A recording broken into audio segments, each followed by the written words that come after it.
And away we go. It's the DFS Early Bird presented by Awesemo.com, presented in part by Yahoo Sports as well. Check out their DFS offerings each and every day over at Yahoo.com. Dan Stratford and Adam Scher is what I meant to say there. As we get started on this Tuesday morning episode of the Early Bird. Adam, how you doing? Doing good. Excited for another slate. Trying to see if I can prolong this losing streak until like the end of May, apparently. Oh, that's a really solid outlook to try to keep that losing streak going. Yeah. I just do it naturally. I don't look forward to anything. I just keep setting lineups that don't win. We have a 12-game MLB slate. They've been a pretty solid run of 14 or 15 games on Tuesdays, but we have 12 games here. Some big tournaments, as always, on the main sites, DraftKings and FanDuel. And you can always find more information on DFS over at Awesemo.com. That's behind the paywall, not just the live shows you see on YouTube or the DFS Early Bird. You can get Adam's write-up Tuesday, Thursday, Saturday for what is called the deep dive, and then the projections and the lineup builder, Fantasy Cruncher, which is an add-on, all available behind the paywall. Use the promo code EARLYBIRD, one word, and that gets you 50% off your first month. So commercials are out of the way. We can dive into some analysis. And I've said it many times over, DraftKings continues to sort of shrink the distance between top-end pitching and mediocre pitching.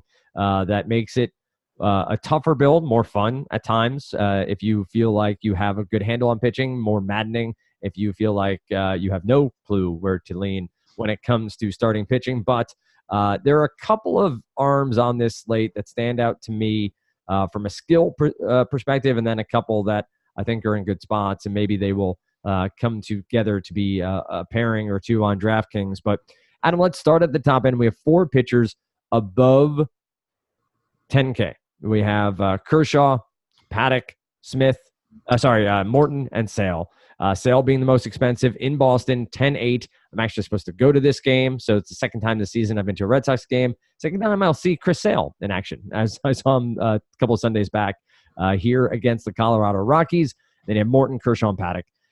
Top end, we can get into Syndergaard and Caleb Smith momentarily, who are just below 10K, but any of these guys stand out, price point or matchup or skill set, or do you feel as though it's a day to go below 10K as your top end pitcher? No, give me all the Chris Sale. His price tag is still like he's still in the same price range as those guys that you mentioned, and we're still talking about Chris Sale. He got off to the slow start this year, but he's getting swinging strikes again. He struck out 14 in 8 innings in his last start against Baltimore, had a 21% swinging strike percentage in that game. If you look, the kind of crazy thing is, we know how poorly he started off the season. He wasn't getting any swinging strikes on his fastball, et cetera. But if you look at all starting pitchers that have thrown at least 500 pitches this year, Chris Sale ranks 10th in called strike plus swinging strike percentage. That includes all of those terrible starts where he wasn't getting swinging strikes. He's still been that good, even though for part of the year he wasn't pitching at his best. I obviously think that the guys priced around him, I think, Morton's a good pitcher. I think Chris Paddock's very good. Kershaw's good. But to me, they don't even compare to Sale. And it's not like it's a bad matchup for him. You get Colorado outside of Coors Field. Trevor Story and Nolan Arenado are scary. Beyond that, though, it's a lineup that Sale should have plenty of success with, because basically every other good hitter in the lineup is left-handed, and there are plenty of strikeouts. So to me, Sale's not even close to guys like Morton or Kershaw or Paddock, even though I do think those guys are good, and Morton has, a phenomenal matchup at Miami. It's just really tough for me to go to any of these guys over Sale, especially because, other people will. It's just so rare to see a pitcher on a full slate like this get tons of ownership. Like for Sale to get above 35 or 40% on the slate would be pretty weird. So I'd rather just be jamming him into as many lineups as I can. Yeah, just 300 more than Morton. And to Adam's point, Morton against Miami in Miami makes a ton of sense. 10-5, I can't disagree. Maybe the price point's a hair too high for Charlie Morton, but the matchup clearly is there. Have you seen any changes looking through the stats? I don't know how many Sale starts you've actually watched, but the stats you've looked at over the course of the season for Sale, that something's changed. I know he's using the slider a lot. He's getting a ton of swinging strikes on that. Do you see anything that's improved or changed from week one, or is this simply, hey, baseball and variance happens, and Chris Sale over the course of the season is going to be one of the most dominant arms in the game? I think it's mostly that part. It's just, Chris Sale, as long as he's healthy, which I think was the big question early in the year when his effectiveness wasn't there. There wasn't really a debate if you thought he was healthy of whether or not he was going to become a good pitcher again. Of course he was, but it was if something was wrong. But he is getting more swinging strikes on his fastball now, which was essentially the four-seamer, right? Yeah, which was essentially non-existent at the earlier part of the season. I'm trying to pull that stuff up, but I don't have it in front of me yet. But I know that's been one big thing that's changed. The velocity's still down, 93.1 on his fastball last start, 92.9 the start before that. Not averaging 94, 95 like he was last year, but his stuff is still so good. His slider's so good. He's so deceptive that he doesn't need to average that as long as he's locating well. And I would expect that as the season goes on, you see it tick back up anyway. So I don't think there's anything wrong with him. The fact that he is getting more swings and misses on the fastball is certainly a good thing. Yeah, for those of you who are new to MLB, DFS, or Major League Baseball at large, and you're not using sites like Baseball Savant or Brooks Baseball, they can be overwhelming at first, and a lot of projections take those into consideration in some way, shape, or form, and in trying to devise what exactly the projection will be. It's just fun to look at and fun to understand pitching and how these guys are going about it. So you can see velocity, you can see usage, you can see location, you can see swing strike rate, you can see all of these things in chart form and in stat form, and can be a better way to round out your knowledge around baseball. So take some time, if you have it, obviously, to head on over to those sites. StatCast, obviously, with Baseball Savant is fun as well. Kershaw, Morton, or Paddock, if you were to have to choose one over Sale, who would it be? So for just quickly, I did get the Chris Sale pitch chart by game up, and looking at his raw whiff counts on that fastball: 0 in his first start of the season, 0, 1, 1, 5, 6, 7, 14 in his most recent start. So pretty clearly trending in the right direction. Yep. Out of the other pitchers, I would give the edge to Morton just because he is facing Miami in a very favorable pitcher's park. I think that Paddock is really interesting because he's really good, but the Dodgers are also really good. Right. And Paddock is expensive now. So I think that beyond Sale, Morton would be the guy for me, just because of the matchup. I do rely on stats when playing DFS, but if you got to watch Paddock start against the Mets, he's got something special, and he's got this high fastball that just seems to fool hitters enough at the velocity he's throwing it at, that he can be a really dynamic pitcher if he can be consistent up in the zone, which as a young pitcher, always a possibility he may not be, but it's been fun to watch him develop over the first few weeks of the season. Underneath 10K, we quickly get Syndergaard against Washington, which is still a little bit of a mess of a lineup here for the Nationals. He's at 9,800, but obviously Syndergaard has had his warts this year. And then Caleb Smith, who has been a really, really solid pitcher for the Marlins. Now, was he on a string of 5 straight 25 or more DK point outings? Now, again, that is not indicative of jack shit, but it is more just citing that he's been very good consistently over 5 starts now. His price point has risen over those 5 weeks, or 5 starts, I should say, and he's at 9,500 against Tampa Bay, which is a pretty solid offense this year. Do you like Smith or Syndergaard, or do you make your way down to a cheaper mid-tier pitcher for SB2? I don't see myself getting to Syndergaard just because I very rarely get to Syndergaard, and there's enough pitching on the slate that I don't need to. He just misses his spots too much, and he's not good at holding runners, so it's easy for a little bit of bad luck on balls in play to turn into trouble for him, especially against a Washington team that has Juan Soto back in the lineup, has Anthony Rendon back in the lineup, and has some speed at the top with guys like Eaton and Robles. So it's not that Syndergaard's bad or anything like that. It's just that I don't really see myself getting to him. Caleb Smith, I love. I got on him quickly last year, and he's really put it together this year. Called strike plus swinging strike percentage, which is a stat that I've liked to look at for the last couple of years. But there was actually an article that came out recently that showed that it actually correlates with Sierra better than swinging strike percentage does. And so I've been using it even more lately. But he ranks 8th in called strike plus swinging strike percentage this season amongst all starters that have thrown at least 500 pitches. Been really, really good pitching at home against a Tampa team that does have some good hitters, but also most of their good hitters are left-handed, so that should work in Smith's favor. Still don't know how much I'll get to, just because he's expensive enough where I'd hopefully be able to just sacrifice one bat and get to Chris Sale, but I'd rather get to Caleb Smith than Noah Syndergaard. I just think that he is a little bit better.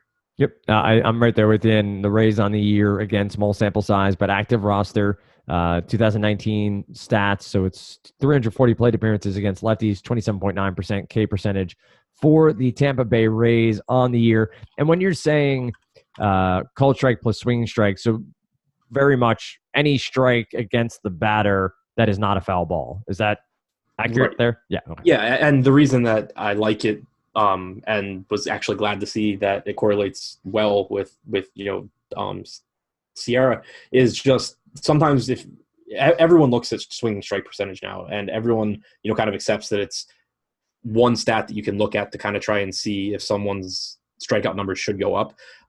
But you would sometimes with pitchers with like really good stuff, or even if it's just like one really good pitch that fools hitters, you would kind of get some misleading numbers because their swinging strike percentage wouldn't be that high, but it's because they're just like dotting corners and hitters just aren't even bothering to swing at it. Obviously you still want to be rostering pitchers if their stuff's that good. So it's a stat that I just like looking at a little bit more because it includes the called strikes in there. No, that's a great point. That swinging strike rate may leave a bit out, may leave a little bit uncovered when discussing the top end. It's informative, but it may not be fully indicative of what the pitcher is doing on any given night. We get to Eichhoff, Flaherty, Luke Weaver, almost said Jared Weaver, Luke Weaver, Brandon Woodruff, Kyle Gibson is at 8,300 against the Angels in Minnesota. Then you have Fulton Nevich, who has really struggled out of the gate against St. Louis. And then we can, I guess, talk about everybody below that as other plays. So let's go through the rest down to 8K. Anybody stand out to you? Down to 8K, not really. I think it's a price point that I probably won't get to that much. Aren't you contractually obligated to talk about Kyle Gibson? I thought that was a thing. He had like he did have a ridiculously good start against Toronto. I need to dig into him more just to see if anything changed or if that was just a result of Toronto. I'm guessing it was a result of Toronto. Yep. But, facing an Angels team that just doesn't strike out. Luke Weaver has, I think, made improvements. He had a really good start against a tough Atlanta team, but his price tag's gotten high enough where just on this particular slate, I don't think I really get to that much. And even looking across other sites, he's $41 on Yahoo and he's $9,400 on FanDuel. So it's not even like we can get him discounted on one of these sites. So I don't really see myself getting to much below Caleb Smith or above like Danny Duffy. All right, and so we get to Miley, Duffy. Felix Pena is listed as your long reliever. Trent Thornton against San Francisco. I will say that any pitcher throwing at Oracle Park is at least on my radar. I don't know necessarily that I'm going to Thornton far and away here, but at 7,300 at least will be part of my consideration. Joe Musgrove is 6,500 in Arizona and has been a bit of a reason for consternation for many fantasy baseball season-long owners because it was supposed to be that breakout year for him. Mike Leake against Oakland. But the name I wanted to throw on the radar is somebody in San Francisco, and he's supposed to be the long reliever in this one, is Tyler Beede. Now, what's your take on Thornton and Beede simply based on Oracle Park? Is that an automatic get you on your radar, or do you need more for these pitchers to be at least part of your research moving forward? Thornton more so than Beede. I just don't see a ton in Beede that I like anyway, at least based on the limited information that we have. Thornton has at least shown some potential. I don't like him against lefties all that much, and the Giants do have lefties, but San Francisco mitigates left-handed power so much that I don't mind taking a shot on him. He's reasonably priced and obviously pitching in a great park. So more interested in Thornton. 6,200 for Beede against Toronto. Like it's not bad. He is in a great park against one of the worst offenses in baseball so far this year. I just don't see as much in him to like stuff wise as I do in Thornton. Yep. I would say it's simply a price point and park play. I will say also that I've done a bit of research on Beede, former, I think, 47th pick overall back in 2014. Has somewhere around 435 strikeouts to 490 or 500 innings. So not a strikeout per inning, but is up there enough in the minor leagues. A lot of those numbers coming in the PCL. And for those of you who don't track minor league baseball, PCL is a very offensive-friendly league.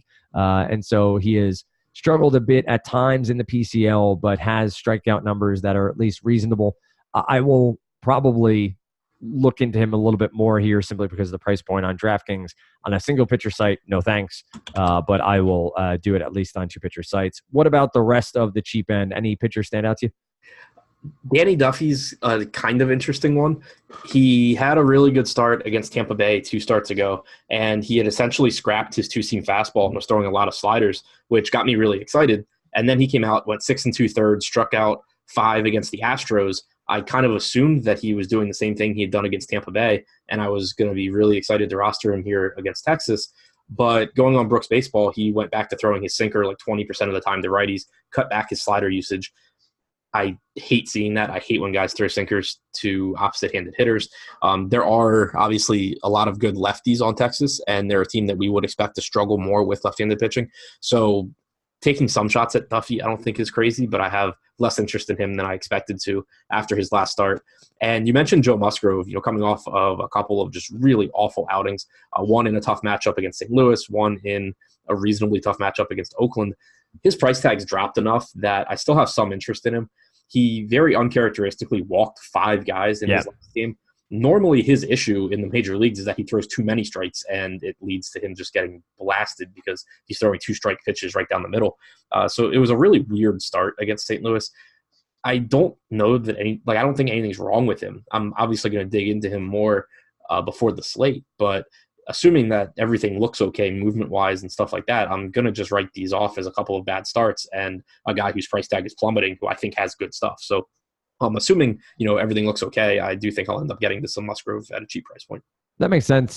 So as we look at this slate and you look at the pitching, you feel somewhat comfortable with high-end plus a mid-tier, or do you think that in a cash game / quote-unquote optimal build, you're paying up for 2 pitchers here above 9K?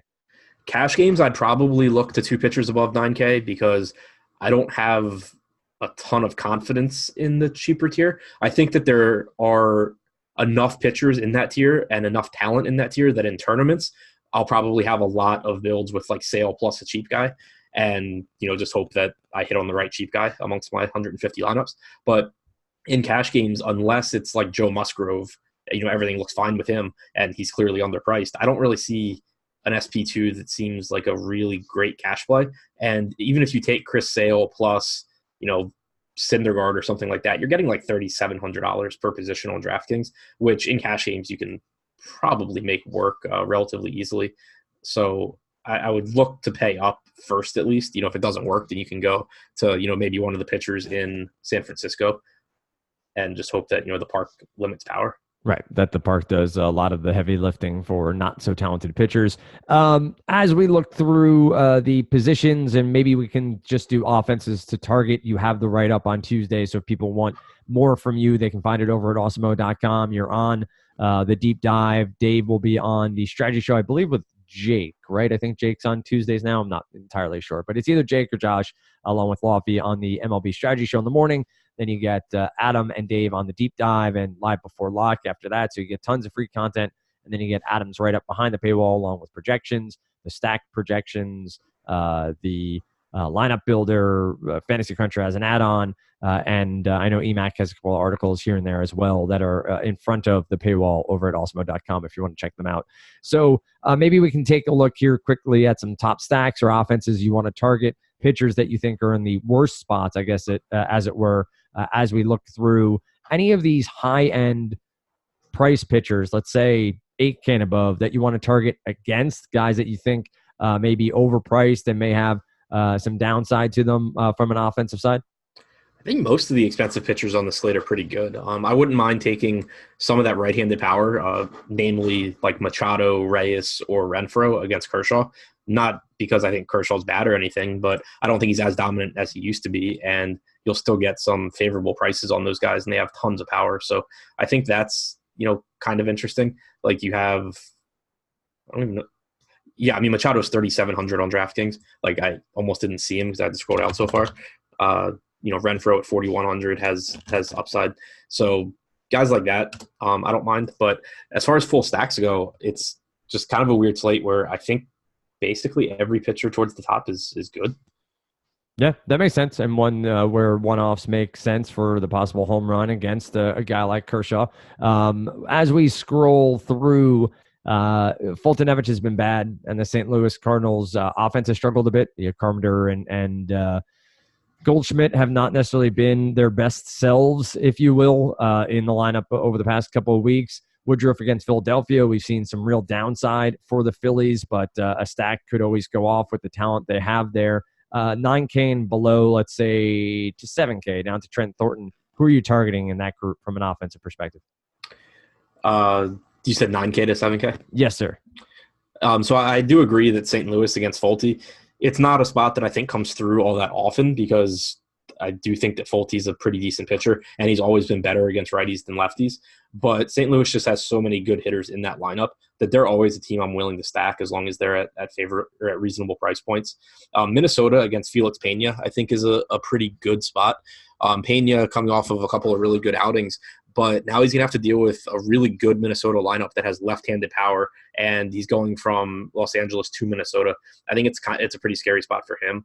So I think that Minnesota would be in there as probably as the favorite stack that we've talked about so far. Yeah, I'm always amazed at the Twins' offensive statistical output so far. Every time I bring it up and making sure I like to make sure over on FanGraphs, I do have active roster checked. I have single season 2019. It looks like in about 1,200 plate appearances, they have just 19.2% K percentage against righties with a 239 ISO and a 349 WOBA. Now, again, I know people will argue WOBA you can throw out for different reasons. WRC Plus is a 117. Slugging, OPS, all of them are top of the heap in Major League Baseball. And you look at these names on paper, you may not necessarily believe it to be true, but the Keplers and Rosarios and obviously Nelson Cruz, Mitch Garver has been a revelation for a lot of people at the top of that lineup, has been impressive to say the least on the season. And that's one where I'm right there with you with the Twins. How about Detroit against Wade Miley, or if we get into the underbelly here, dealing with the Red Sox against Kyle Freeland, and the Mets against Hellickson? Are these all full goes, or do you have some reservations on offenses down here? I have reservations on Detroit because I think Miley has made really significant improvements. I actually, if his price tag hadn't jumped so much, I would have had interest in Miley. But normally the strikeouts aren't really that high for him, but he does have this cutter that he started throwing last season that he throws a lot, and it really gives up virtually no power. And then you get a Detroit lineup that also isn't very good. So outside of guys like Castellanos, I don't really have interest in Detroit. Going down Oakland, Boston, I have interest in both of those teams. Mike Leake gives up plenty of power, and Oakland has a lot of it. Freeland, I think, is a better pitcher than he's shown recently. Agreed. But, always difficult going into Boston and facing all this right-handed power with a 310-foot wall in left field. So a lot can go wrong there. And then Hellickson, just not a particularly good pitcher. The Mets do have some left-handed power that can get to him with Brandon Nimmo and Conforto. Peter Alonso from the right side, obviously really good. Robinson Cano essentially is underpriced every single slate, and that remains the case. So pretty good Mets bats against Hellickson. And what about the Kansas City Royals against one Shelby Miller? Yeah, give me as much Kansas City as I can get. Not only is it against Shelby Miller, it's against one of the worst bullpens in baseball too. So there's just a ton to like there. What prices are we looking at here for the Kansas City Royals? Are we reasonable, or are we a little? Mondesi's 5,300 on DraftKings. Dozier 4,900. Merrifield's 5,100. You're paying for those guys. Yeah, is that a little thumb on the scale, or are they pretty? Yeah, they've been up there, I guess, for a little while now. So over on FanDuel, checking in quickly here before we get going, Kansas City is right there. Kansas City, you have Duffy 76, and then Shelby Miller 5,700 himself. Gallo, Pence. Oh, that's interesting.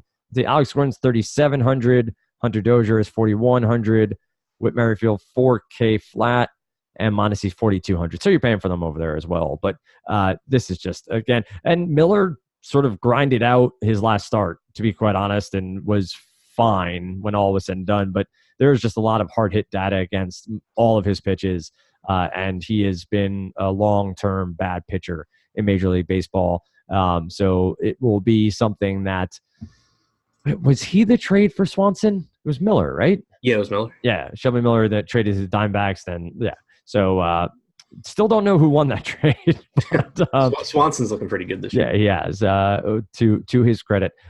Any final thoughts across this slate? Any names that you do want to one-off or at least tag here from an offensive perspective, or any of these pitchers we may have overlooked that on second pass through or third pass through you want to mention? Just that Houston probably is actually the best stack on the slate, and Ryan Carpenter was so cheap I didn't even notice that he was there when I was looking down. I mean, Carpenter is a lefty who's not particularly good. Houston, of course, has tons of really good hitters, and Detroit has a bad bullpen behind Carpenter as well. So it's a spot where you would expect Houston to be able to tack on runs throughout the game. Just don't want them to go overlooked.